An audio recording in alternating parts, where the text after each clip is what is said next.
Hello అండి, అందరికీ నమస్తే.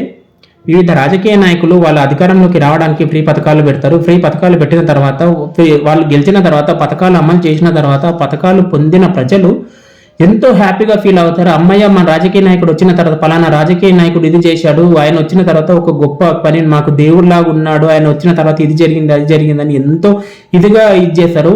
ఆ రాజకీయ నాయకులు చేసిన తర్వాత వాళ్ళు సొంత డబ్బులు పెట్టి వాళ్ళ ₹1 ఖర్చు పెట్టారు. ఎందుకంటే ₹1 ఖర్చు పెట్టారు, మళ్ళీ వాళ్ళు శాలరీ తీసుకొని పని చేస్తారు. కానీ వాళ్ళని ప్రజలు దేవుళ్ళలాగా చూస్తారు. మన డబ్బులతోనే ఇచ్చేస్తారు, కానీ వాళ్ళని దేవుళ్ళలాగా చూస్తారు.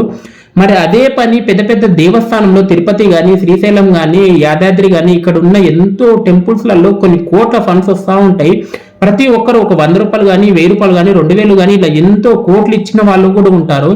అదే నిరుపేద కుటుంబాలకు దేవుని పేరు మీద మంచి హాస్పిటల్ కట్టించిన తర్వాత వాళ్ళకు ఫ్రీ వైద్యం అందిస్తే, అమ్మ దేవుడు ఉన్నాడు, నాకు శ్రీ వెంకటేశ్వర స్వామి, మల్లికార్జున స్వామి, నరసింహ స్వామి, నాకు దేవుడు దయ వల్లనే నేను బతికానని ఎంతో మంది నిరుపేద కుటుంబాలు హ్యాపీగా ఫీల్ అవుతాయి. ఎందుకంటే వైద్యం అందక ప్రైవేట్ హాస్పిటళ్లలో డబ్బులు లేక చూయించుకోలేక ఎంతో మంది చనిపోతున్నారు.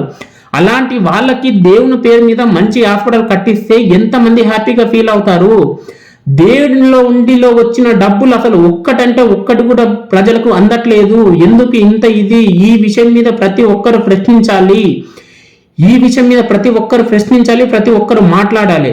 ఈ వీడియో కనుక నచ్చినట్టయితే ప్రతి ఒక్కరు మీ యొక్క అభిప్రాయాలు కానీ మీ యొక్క కామెంట్ రూపంలో ప్రతి ఒక్కరు తెలపండి. ఎందుకంటే ప్రతి ఒక్కరికి చేరాలి ఈ వీడియో చేరి ప్రతి ఒక్కరు గొంతెచ్చి ప్రశ్నించాలి ప్రతి ఒక్కరు.